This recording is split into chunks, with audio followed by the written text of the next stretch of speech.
Aleluia! Aleluia! Glória a Deus!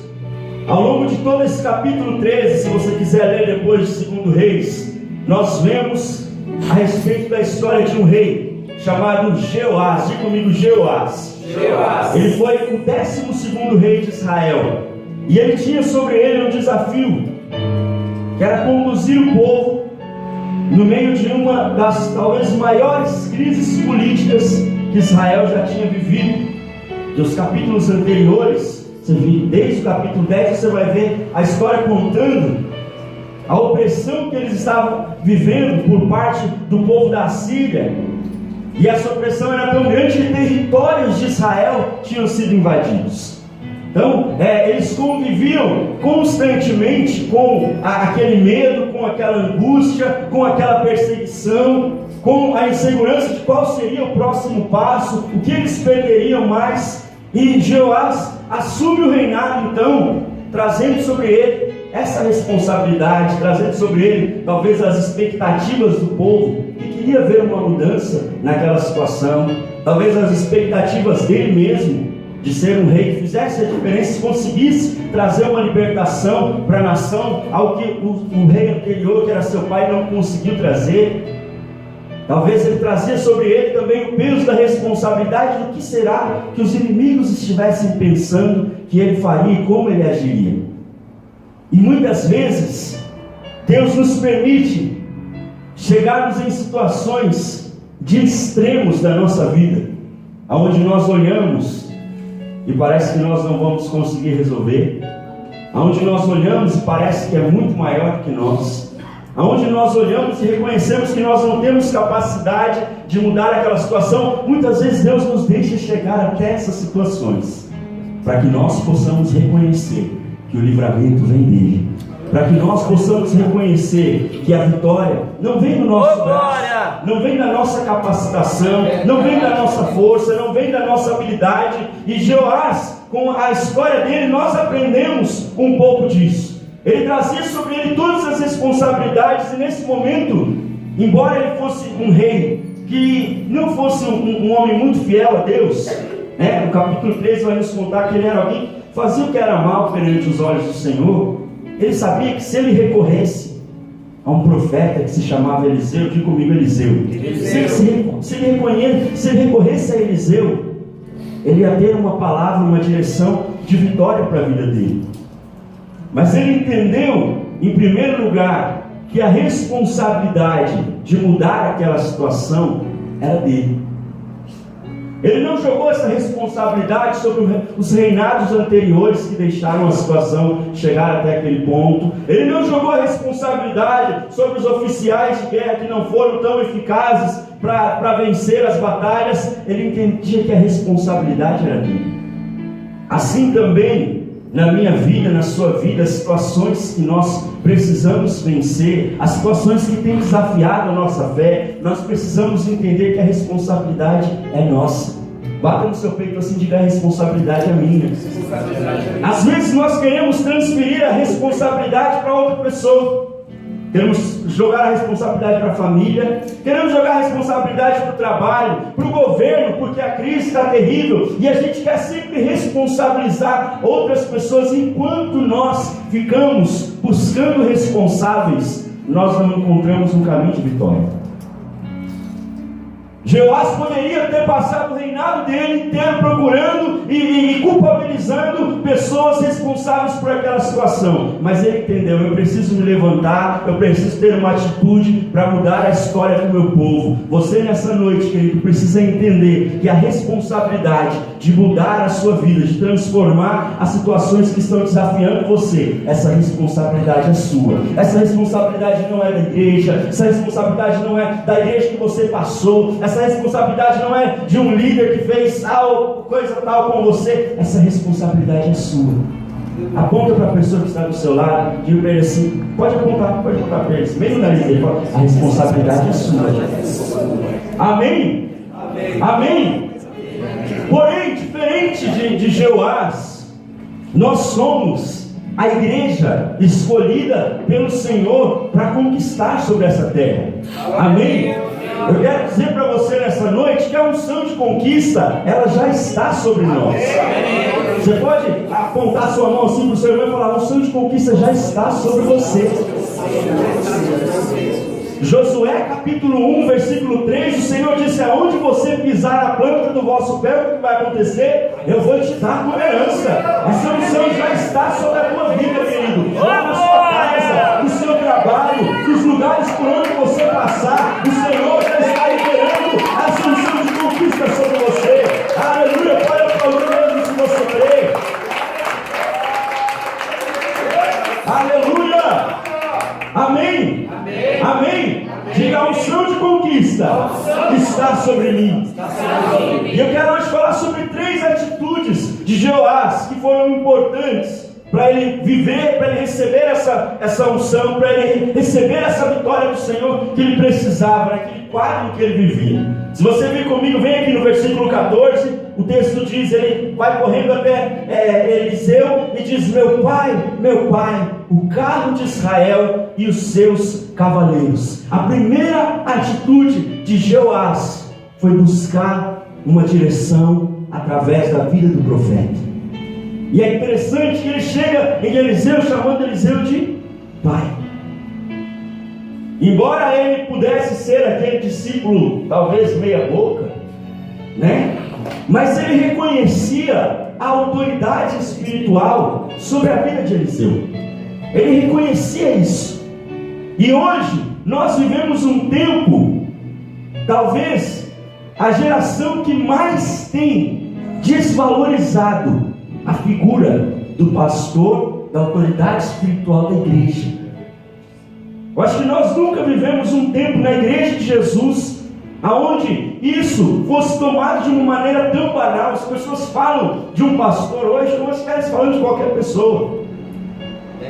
Perdeu-se esse entendimento, perdeu-se essa percepção que Jeoás tinha, embora ele não fosse um exemplo de um servo de Deus. Nós somos a geração que tem escolhido caminhar sozinha, que tem optado por não caminhar debaixo de uma autoridade espiritual. Hoje nós vemos as pessoas enchem o peito para dizer: não, a igreja sou eu não preciso de igreja. Não, porque o meu pastor é Jesus, eu não preciso de pastores nessa terra. Como consequência disso, nós vivemos hoje um tempo onde nunca houve tantos cristãos na nossa nação. Se eu estou falando como Brasil, nunca houve tantos cristãos como nós temos hoje, mas também nunca houve tantos desviados quanto nós temos hoje. É verdade. Estima-se hoje que nós sejamos cerca de 52 milhões de cristãos no Brasil. E uma pesquisa de 2014 revelou que hoje existem mais de 40 milhões de desviados. É quase o número que existe de cristãos hoje. Existe de gente lá fora que talvez se frustrou, se decepcionou, jogou a toalha e decidiu não caminhar mais debaixo de uma cobertura espiritual. Eliseu, ele teve esse entendimento, e isso trouxe toda a diferença para a vida dele. E nós, você, eu, nessa noite, o Espírito Santo nos trouxe aqui porque ele quer resgatar em nós este princípio. Lá em Levítico 27:14, você pode ler depois, o Senhor fala através de Moisés que quando o povo fosse consultar o sacerdote, a palavra que o sacerdote liberasse, do jeito que o sacerdote dissesse, aquilo iria se cumprir. Desde o Antigo Testamento, lá no início, no Pentateuco, Deus já estava nos ensinando a importância de caminharmos debaixo de uma cobertura espiritual. Vira para a pessoa que está do seu lado e fala para ela: você precisa de uma cobertura espiritual. Se nós vemos a história de Josué, de Davi, do próprio Eliseu, eles são exemplos de homens, alguns que a gente pode retirar da Bíblia, de homens que decidiram caminhar debaixo de uma cobertura espiritual, e por isso eles viveram grandes conquistas. Essa foi a primeira atitude de Jeoás. E a segunda, eu quero que você venha comigo no versículo 15. diz assim: e Eliseu lhe disse: toma um arco e flechas. E ele tomou um arco e as flechas. A segunda atitude para nós recebermos essa unção de conquista sobre nós precisamos utilizar as armas corretas. Pergunta para o seu irmão, mas fala para ele: que armas você tem usado? Quais são as armas que você tem usado para vencer as suas guerras? Tem gente que acha que vai vencer guerra no grito, gritando lá dentro da sua casa que você vai vencer. Não. Tem gente que acha que vai vencer guerra da maneira que ele acha melhor fazer. Também não. Quando Joás foi buscar uma direção do profeta, o profeta trouxe para ele a direção: pega a arma certa, é um arco e uma flecha. Eles representavam o armamento de guerra. Não era só aquilo que eles utilizavam, mas ia ser uma representação desses instrumentos. Nós precisamos ter as armas corretas para vencer as nossas guerras. Eu me lembro uma vez, há uns 10 anos atrás mais ou menos, eu estava visitando um rapaz e eu comecei a ministrar, eu estava começando a desenvolver o material de primeiros passos que a gente utiliza aqui na igreja. Eu estava ministrando esse material a um novo convertido e comecei a ministrar. No final eu fui orar por ele e manifestou um demônio, ele caiu endemoniado. A gente estava dentro da casa dele e aí comecei a orar, ministrar e todo aquele processo. No meio da minha oração, chegou a mãe do rapaz com um cabo de vassoura batendo nele. E ela batia com ele com um cabo de vassoura, e o outro rapaz estava comigo, tentava tirar ele, e ela batia com o cabo de vassoura: e vai sair em nome de Jesus, e batendo no cabo de vassoura, com o cabo de vassoura no filho. Depois que a gente faz aquele momento, traz a pessoa de volta, e horas depois conversando com ela, falando: pastor, desculpa ter naquela época ainda era pastor, falou: pastor, desculpa ter interrompido, mas é que lá na igreja eu aprendi que a gente vence, expulsa o demônio com cabo de vassoura. Tanto que lá na igreja, pastor, tem a vassoura do jeito que é para. O pastor falou que é para bater no demônio, que ele vai sair em nome de Jesus. Arma errada. Você acha que o demônio ia sair na vassourada? É arma errada. Nós precisamos começar a aprender a usar as armas corretas. Você precisa aprender a orar mais. Você precisa aprender a jejuar mais. Você precisa criar o hábito de ler mais a palavra de Deus. Essas são algumas armas espirituais. Em 2 Coríntios capítulo 10, versículo 4, diz que as armas da nossa milícia, elas são poderosas em Deus para destruir as fortalezas. Você precisa ter as armas espirituais, porque existem guerras que elas são espirituais. Você precisa se preparar na área que você é um profissional, para ser o melhor profissional nessa área, para que portas de excelência possam se abrir diante de você. Você precisa se preparar também dessa maneira, que isso também são armas. Muitas vezes nós queremos uma porta de emprego com o braço cruzado, esperando o emprego chegar. Hoje nós vemos uma facilidade, você envia um currículo pela internet, Quem aqui for mais antigo, e eu peguei essa época, a gente saía pegando currículo, aí passava um dia lá, Teve alguém? Não só eu aqui. Olha só, gente. Então nós precisamos, queridos, nos preparar também dessa maneira, porque Deus ele tem uma porta excelente para abrir para você que está buscando um emprego. Deus tem uma colocação tremenda para você que já está no mercado de trabalho, mas você precisa estar preparado para viver aquilo. Precisa estudar, precisa terminar os estudos que você não terminou, precisa buscar esses meios também. Essas são algumas das armas corretas que você precisa utilizar. No caso de Joás, era um arco e uma flecha. Nos nossos dias nós poderíamos listar diversas armas. Em terceiro lugar, vem comigo para o versículo 16, diz assim: então disse ao rei de Israel, Eliseu dizendo a ele: põe a tua mão sobre o arco. E pôs ele a sua mão, e Eliseu pôs as suas mãos sobre as mãos do rei. Em terceiro lugar, nós recebemos essa unção de conquista através da imposição de mãos. Na Bíblia, as mãos, elas são uma representação de algo que transfere energia. Você sabia disso? Então, você precisa tomar muito cuidado com quem põe a mão na sua cabeça. A geração que não caminha debaixo da cobertura espiritual, que bate de porta em porta, recebe mão na cabeça de quem você nem sabe quem é. E é transfere, querido. Transfere. Se tem bênção, vai transferir bênção. Mas se não tiver bênção, vai transferir o que tem. E aí, quando nós trabalhamos com libertação, você conhece N casos de pessoas que tiveram sua vida amarrada, que alguém pôs a mão sobre a cabeça dela e aquela pessoa tinha um espírito de prostituição e liberou sobre ela. Eliseu, ele ministrou sobre a vida de Joás ali, ó. A cena, imagina comigo a cena, ele mandou que Joás pegasse o arco, ele pegou o arco, ele pesou o arco, preparou, e aí Eliseu foi e pôs as mãos dele sobre as mãos do rei, ministrando sobre ele aquela unção de conquista. Mais uma vez nós vemos a importância da autoridade espiritual para nós vencermos as nossas guerras. Se você for lá para o livro de 1 Samuel, no capítulo 1, você vai ver a história de Ana. Quem já ouviu falar de Ana? Ana, mãe do profeta Samuel.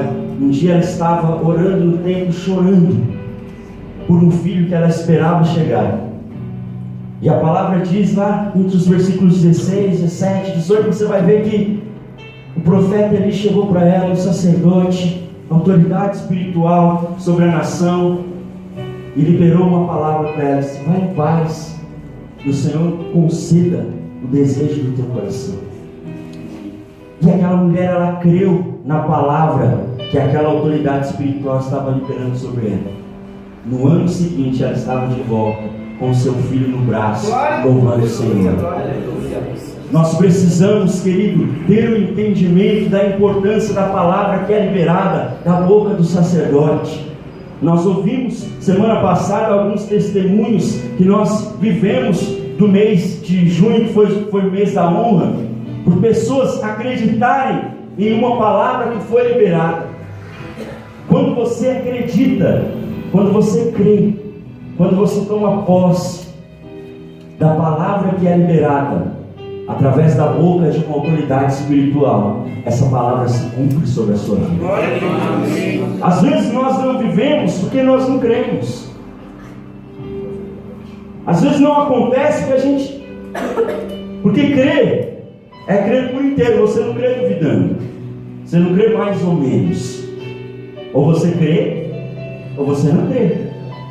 Às vezes nós recebemos uma palavra e depois, não, na minha vida vai acontecer, pode acontecer na vida daquele outro irmão, do outro, mas na minha vida isso não vai acontecer. O exemplo de Ana é o exemplo de alguém que creu. Josué é a resposta de alguém que tinha um líder sobre ele que se chamava Moisés, e que cria naquele homem como autoridade. E lá no capítulo 34 nós vemos Moisés orando por Josué, e Josué sendo capacitado por Deus para se tornar o novo líder de Israel, porque ele creu na palavra de uma autoridade. Amém? Amém. E antes de nós terminarmos, eu queria que você pensasse nas guerras que você precisa vencer, nas situações que têm desafiado a sua fé, nas situações que têm vindo contra você, que talvez você chegou aqui hoje, talvez até exausto de enfrentar essas guerras. E a despeito de todas essas situações, eu quero perguntar para você: até que ponto você está disposto a conquistar? Se nós olharmos para esse quadro, para essa cena aqui de Eliseu com o rei, naquele momento em que Joás foi buscar a direção do profeta, nós vemos um rei que era autoridade política sobre a nação. Nós vemos Eliseu, que era um profeta, era autoridade espiritual sobre a nação. E aí ele manda que ele pegue arco e flechas que simbolizavam o armamento de guerra para eles vencerem aquele domínio, aquela opressão dos sírios. A flecha, a gente vê Eliseu declarando que a flecha simbolizava o avanço de Israel contra os inimigos, o livramento. O texto diz que eles abriram, tinha uma janela aberta para o Oriente. E eu achei tremendo quando o Espírito Santo me mostrou isso nessa manhã. E o pastor Wellington estava orando aqui no início, não sei nem se ele lembra. E aí ele começou a declarar que tinham janelas abertas nesse lugar, que Deus estava abrindo janelas. Eu amo quando Deus ele faz essas conexões ao longo do culto. Porque a janela aberta naquele ambiente, para Jeoás e para Eliseu, simbolizava os céus abertos sobre eles, para que eles vivessem a vitória do Senhor. E a janela estava aberta, o texto diz que na direção do Oriente, que era a direção onde visualizava o lugar onde estavam os inimigos. E aí então, nesse ambiente profético, com todos esses símbolos, o rei com o arco na mão, preparado, o profeta diz para ele: atira a flecha. E ele atira a flecha e declara: olha, essa flecha é a flecha do livramento do Senhor sobre o povo de Israel. E ele fala: pega mais e atira mais. E aí Jeoás pega, atira a segunda, atira a terceira e para. Você pode ver isso aqui a partir do versículo 17, 18, você vai ver. Na terceira flecha ele parou. E o texto diz que no versículo 19, que o profeta ficou indignado com aquilo, porque Jeoás tinha com ele uma aljava, que é aquele estojo onde ficam as flechas, e ali caberia cerca de 5 ou 6 flechas talvez. E daquelas 5 ou 6 flechas, no meio daquele ambiente profético, ele decidiu atirar apenas 3. E o profeta falou para ele: olha, você devia ter atirado todas. Você podia ter atirado 5 vezes, mas você atirou só 3. Agora, por que você atirou só 3? Você não vai conseguir vencê-los completamente. E aí nós vemos um homem que tinha uma guerra diante dele, mas que não estava disposto a conquistar até o final. Quantas pessoas nós conhecemos que tem sobre elas a palavra profética, a unção de conquista, mas não estão dispostas a conquistar até o final? Porque vive uma conquista pequena, ela deixa de vir para a igreja. Quem já recebeu, já viveu aquilo. Há um namorado, uma namorada, não volta mais para a igreja, e agora vai curtir o relacionamento. Está na igreja curtindo uma porta de emprego, esperando acontecer, e quando a porta abre, ele não vem mais para a igreja, agora vai curtir a vida, o salário, isso e aquilo. Cansado para ir para a igreja. Pessoas que não estão dispostas a conquistar completamente. E hoje o Senhor quer derramar essa unção de conquista sobre a sua vida, para que você conquiste completamente, totalmente aquilo que Ele tem para a sua vida. A aljava tinha 5 flechas ali. A gente entende que nesse caso tinham 5, porque Eliseu disse para ele que ele poderia ter atirado 5 vezes. E eu quero te perguntar novamente: você está disposto? Até que ponto você está disposto a conquistar? O que Deus tem para a sua vida é muito maior do que esse milagre que você está esperando. O que Deus tem para a sua vida é muito maior, querido, do que essas guerras que você se lembrou, visualizou e que você precisa vencer. O que Deus tem para você é muito maior do que tudo isso. Mas você precisa se levantar na força do Senhor para decidir conquistar até o final. Se Deus tem mais, e a palavra diz em Hebreus que nós somos herdeiros de promessas superiores, se Deus tem muito mais para mim, eu vou me levantar, eu vou atirar todas as flechas que estão na minha aljava, e eu vou viver todas as vitórias do Senhor.